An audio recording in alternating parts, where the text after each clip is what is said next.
అందరికీ నమస్కారం అండి. శైలజ వినిపించే కథల ఛానల్కు స్వాగతం. ఈరోజు మనం మల్లారెడ్డి మురళీమోహన్ గారు రచించిన తిక్కరాజు పాలన అనే కథను విందాం. కల్లోల రాజ్యాన్ని పరిపాలించే తిక్కరాజుకి తన పాలన గురించి ప్రజలు ఏమనుకుంటున్నారో తెలుసుకోవాలనుకున్న కోరిక కలిగింది. కోరిక కలగడమే ఆలస్యం. ఆ సాయంత్రమే మారువేషంలో నగరంలో పర్యటించడానికి బయలుదేరాడు.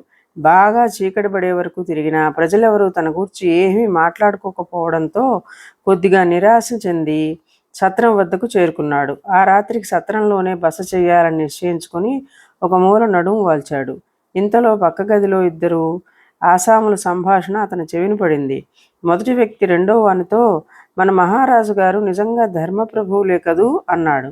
దానికి రెండోవాడు, అవునవును, దాన ధర్మాల్లోనే కాదు, వీరత్వ శూరత్వంలో కూడా ఆయన్ని మించిన వాడు ఈ చుట్టుపక్కల రాజ్యాల్లోనే లేడు అన్నాడు. మళ్ళీ మొదటివాడు అందుకొని, మన పొరుగు రాజ్యంలో కూడా లేడు అన్నాడు. పొరుగు రాజా? వాడో తెలివి తక్కువ దద్దమ్మ అన్నాడు రెండోవాడు.